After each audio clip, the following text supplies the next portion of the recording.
por que eu devo usar a escansão nos meus poemas? Eu devo utilizar ou não? É obrigatório fazer a escansão nos meus versos ou não? Então, um poema ele é formado por uma estrutura de elementos, certo? O poema ele é um estilo literário escrito, né? Ou seja, ele contém versos e um conjunto de versos formam as estrofes. O conjunto de estrofes forma o poema como um todo. E além desses elementos, há alguns aspectos no poema, como rimas que podem ser inseridas no seu poema ou não, é opcional. Você tem ali figuras de linguagem para você trabalhar melhor o simbolismo do conteúdo que você quer transmitir. O que mais temos no poemas? Podem digitar aí no chat aí também. Temos mais o que? Nós temos métrica, nós temos ritmo, temos musicalidade, temos conceitos e recursos gramaticais diversos aplicados à escrita poética. Inclusive há recursos na gramática que são específicos para a escrita poética, e a escansão é um recurso gramatical, uma prática voltada especificamente para escrever poemas. Para a gente ver o quanto que a escrita poética ela tem um lugarzinho especial na gramática, né? Porque há uma parte na gramática chamada de versificação. Toda essa estrutura gramatical da versificação trabalha para composição poética, são recursos da gramática para este fim. Alguns desses aspectos do poema é a métrica. A métrica nada mais, nada menos do que a configuração feita no tamanho dos versos.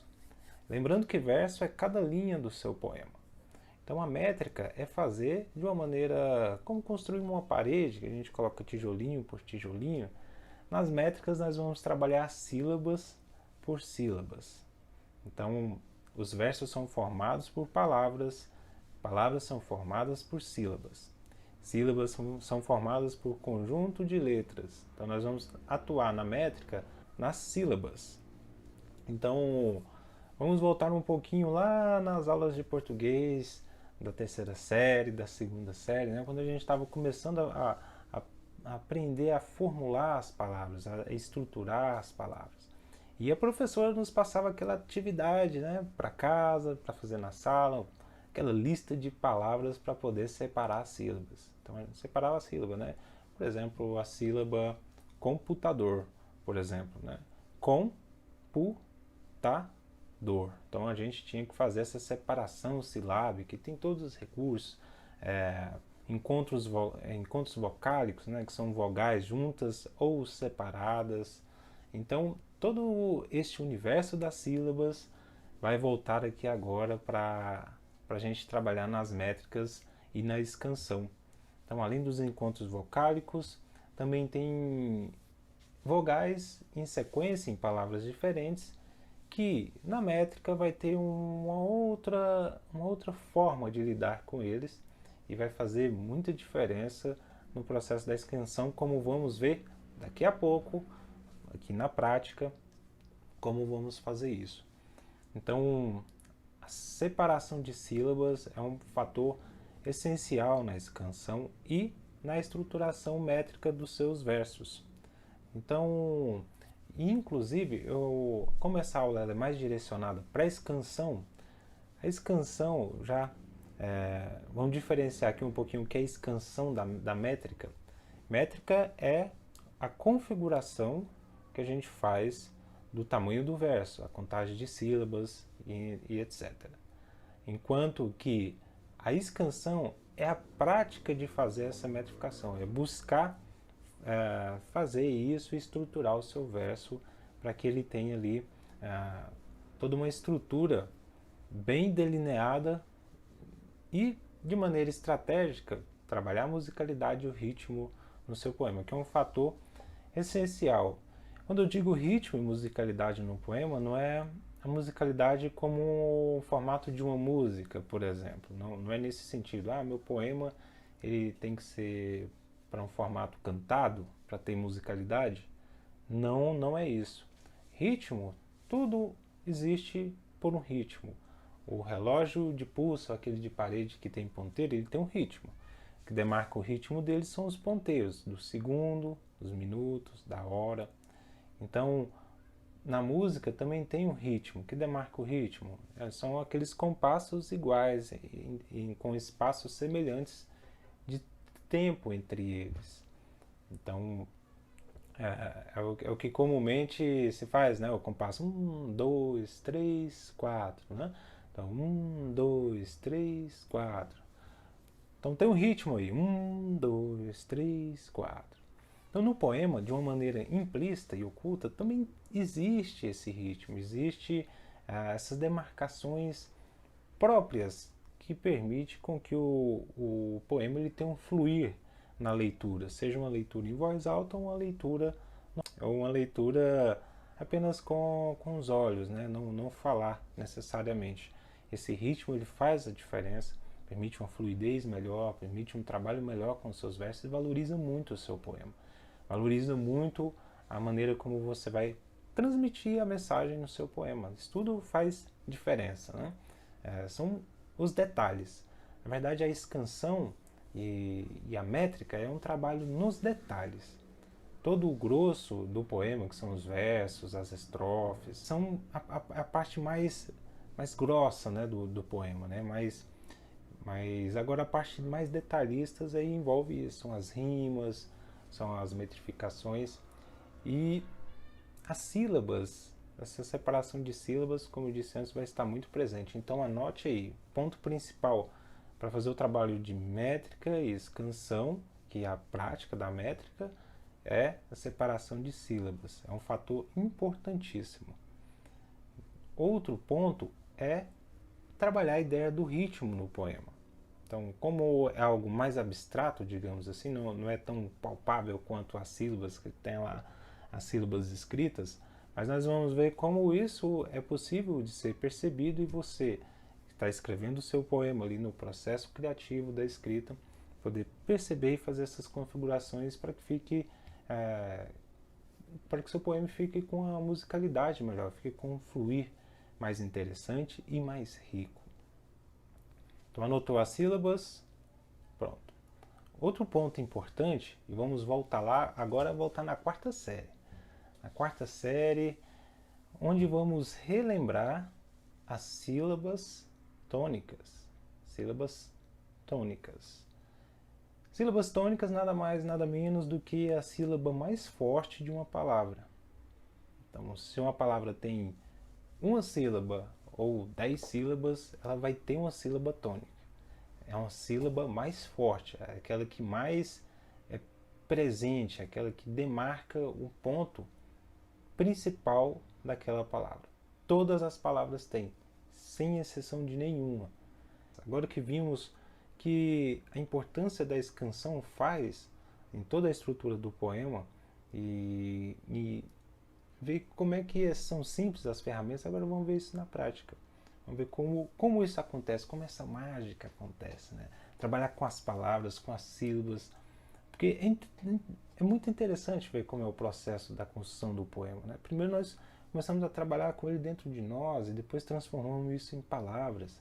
Com as palavras formamos os versos, ou seja, começamos do menor e vamos para o maior. Né? Da palavra para o verso, do verso para as estrofes, ou seja, vai só indo do micro para o macro. Mas quando vamos trabalhar os detalhes, nós vamos ter que voltar do macro para o micro. Então vamos trabalhar a sílaba, vamos fazer todo o processo e ajustes necessários que podem ocorrer durante este processo. É o poema Língua Portuguesa. Este poema foi escrito por Olavo Bilac. Temos aqui agora um soneto para a gente trabalhar a prática. Lembrando que aqui a gente já estamos pegando um poema já pronto. Né? O poeta já fez o processo dele de escansão e você pode fazer isso depois do seu poema já basicamente lapidado, já basicamente estruturado, ou você pode fazer isso com o seu poema à medida com que você vai já compondo, inserindo os versos nas estrofes, organizando seus rascunhos, começando a dar forma ao seu poema. Você pode fazer isso neste momento também. Não há uma regra específica. Por vezes eu já fiz ele, enquanto eu ia estruturando os versos, enquanto eu ia dando forma a ele, outras vezes, depois já do poema já basicamente lapidado, né? Do começo ao fim. Eu ia trabalhar, ver se encontrava alguma maneira, né, de deixar ele mais alinhado. Então, é obrigado que todos os versos eles tenham o mesmo número de sílabas? Não é. Vai depender muito do formato que você for escrever. Se você for usar um formato fixo, que tem como base uma igualdade entre o número das sílabas em cada verso, você vai ter que seguir. Se é um formato fixo, se tem as regrinhas para fazer naquele formato. Agora, caso não tenha, for um formato livre, você pode escolher isso. O que eu aconselho é não diferenciar muito o tamanho dos versos entre eles, a não ser que você faça um trabalho rítmico muito, mas muito concatenado entre os versos grandes e os pequenos. E isso, às vezes, isso pode tirar um pouco a sequência rítmica do seu poema. Por exemplo, um verso muito grande comparado a um verso muito pequeno, o verso muito grande ele vai ter a impressão de ter o dobro do tempo do que o verso pequeno. Mas isso é um trabalho à parte que você pode fazer, mas exige aí um bom aprofundamento rítmico para ter uma composição assim. Mas, de certa forma, você pode manter uma estrutura similar entre eles, né? Próximas, como vemos aqui neste poema. Não tem um muito grande e um muito pequeno. Está aqui buscando mais ou menos a mesma quantidade, próximo, né, das quantidades silábicas de cada verso. Vamos fazer então a separação silábica.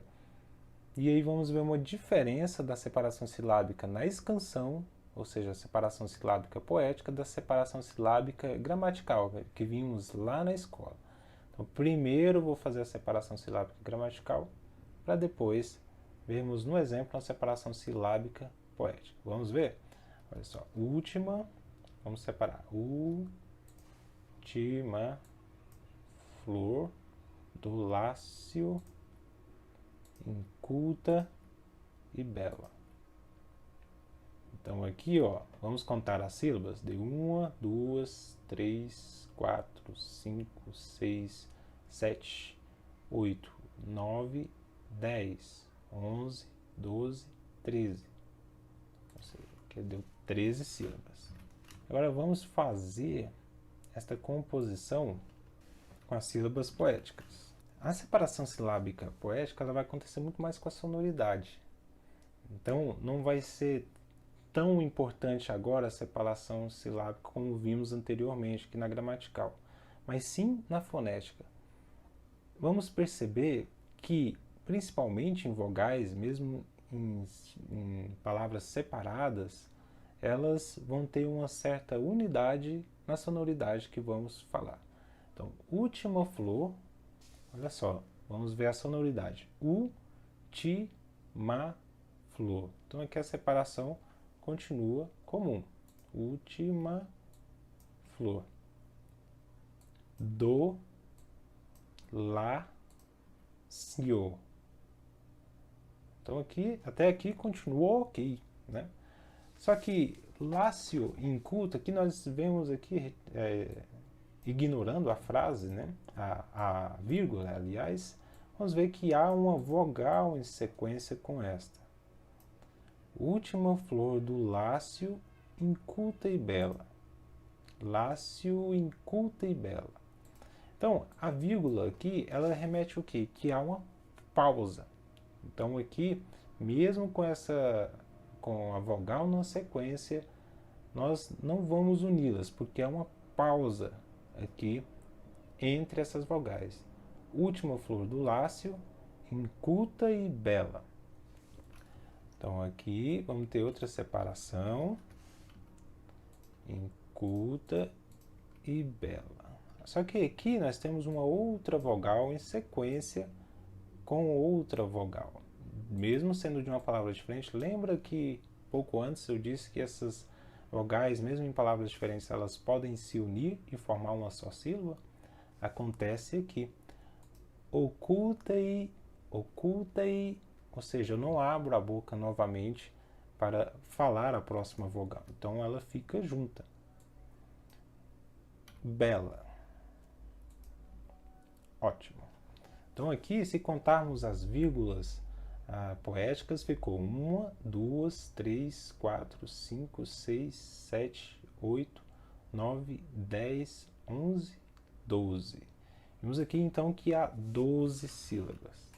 Porém, há uma questão aqui na contagem silábica poética que ela é contada até a última vogal tônica do verso. A última palavra do verso é bela. E qual é a sílaba tônica de bela? A sílaba mais forte de bela é bé. Então, nós vamos contar as sílabas até o bé. O lá, ele fica como uma sílaba, digamos assim, oculta nesta contagem. Ela fica uma sílaba de descanso. Então, oculta e bé, até o bé. O lá ele vai ser pronunciado normalmente, mas na contagem silábica vai ser até a última sílaba tônica. Anote isso, é importante. Então vamos contar de novo? 1, 2, 3, 4, 5, 6, 7, 8, 9, 10, 11. Então são 11 sílabas nesse verso. 11 sílabas poéticas. Pode surgir a questão do seguinte: nossa, a vírgula entre o lácio e o inculta, ela vai realmente separar essa sílaba? Porque se ignorarmos essa vírgula, terá uma sílaba a menos ainda, será apenas 10 sílabas. A questão é que a vírgula ela compromete e ela indica uma certa pausa. Se lermos rapidamente, a vírgula não aparece, não vai ter essa pausa. Mas a vírgula está sinalizando algo. Então, neste caso, nós não vamos ignorar o que ela está sinalizando, uma pausa específica. E essa vírgula não está aí de uma maneira não estratégica, ela está aí justamente para poder compor essa pausa no meio do verso, para manter o ritmo, né? Então, o escritor colocou isso, e é importante que mantenhamos neste caso. Se falássemos rapidão, se não tivesse a vírgula, ia ser última flor do lácio inculta e bela. Então, tá aí tudo junto, né? Mas com a vírgula e a pausa, última flor do lácio, inculta e bela. Então, se você fez isso no seu poema, pronto, você já fez a separação silábica, lembrando e ignorando indo até a última sílaba tônica. Aqui vamos até o bé, né? Diferente, né?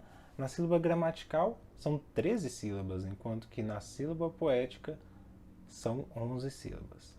Então esse trabalho em cada verso, você pode fazer isso se você tem a intenção de deixar todos os versos iguais, se você tem a intenção de deixar os versos diferentes, né? Mas com a proximidade rítmica, é importante você fazer esse processo da escansão.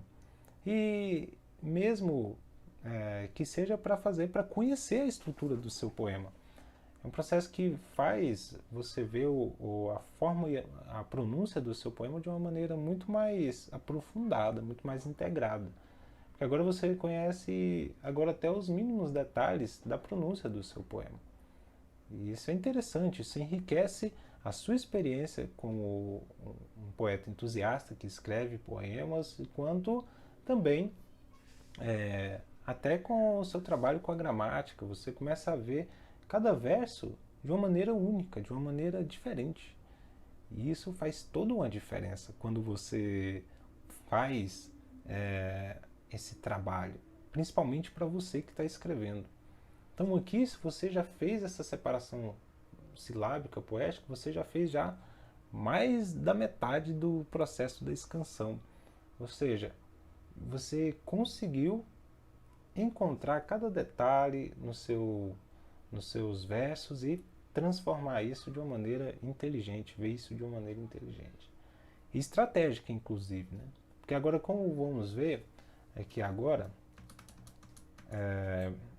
vamos ver como a gente pode demarcar o ritmo dentro deste poema. Então vamos lá. dentro deste verso, aliás. Agora há pouco eu disse que o ritmo ele é demarcações de tempo de maneira similar entre um espaço de tempo. Então, temos o compasso 1, 2, 3, 4. Viu que eu fiz a contagem com o mesmo espaço de tempo entre elas? 1, 2, 3, 4. Se pegarmos esse tempo dos 4 compassos, aliás, desse compasso de 4 tempos e dividir ele em 4, vai ser o mesmo tempo entre cada demarcação rítmica desta, né? Então vamos ver neste poema quais são as sílabas tônicas. Então, ó, última. Qual é a sílaba tônica de última? Dica, já tem um acento, né? Então, a palavra que você vê que tem um acento, já olha nela primeiro, porque ela é a sílaba tônica. Tem palavras que têm dois acentos, né? Por exemplo, a palavra imã. A palavra aqui, ó, imã. São 2 acentos. Aqui são 2 acentos, mas uma só vai prevalecer como sílaba tônica, que são sílabas separadas. Imã. A sílaba que vai ter mais ênfase, então vai ser tônica nesse caso, é o acento agudo. Ele vai prevalecer sobre o tio. Então, imã, imã é a sílaba mais forte. Mas são casos muito raros no nosso idioma. Então, se você viu aqui última, já tem em mente que é a sílaba tônica. Então aqui começa a demarcar o ritmo. Última. Flor já é uma sílaba tônica sozinha, né? Lácio, temos aqui uma sílaba tônica novamente. Inculta, temos aqui outra sílaba novamente. E bela, bé novamente. Então, u, flor, lá, cu, bé. Então temos aí 5 sílabas tônicas em todo este contexto. Então, lembrando que aqui a gente já fez a separação silábica poética, tá? Então, última, flor, do lácio, inculta e bela. Ou seja, tem a demarcação prontinha já do ritmo. O ritmo você vai perceber ela nas sílabas tônicas. Então, se atente nas palavras que você está utilizando para manter esse ritmo. Há palavras que você necessariamente vai precisar trocar se você está demarcando o ritmo certinho. Então, mesmo essas palavras que o Olavo Bilac, o poeta, deixou aqui, ele buscou um sentido rítmico nessa separação silábica. Então, é importante ver última, flor, do lácio, inculta e bela. Olha só, tem basicamente uma proximidade entre espaço de tempo em cada sílaba tônica. É uma busca de um ritmo. O ritmo ele vai ser perfeito? Não, nem sempre ele vai ser perfeito. Mas quando eles estão muito próximos de ter uma certa similaridade entre cada espaço de tempo nas sílabas tônicas, você percebe uma nuance mais diferente do seu poema. Ele fica mais sutil, mais leve, mais prático para ser até declamado, inclusive, para ser dito, para ser lido. Porque esses ritmos, eles, mesmo sendo ocultos, a gente não vê ele aqui, eles nos ajudam a guiar a leitura dos versos.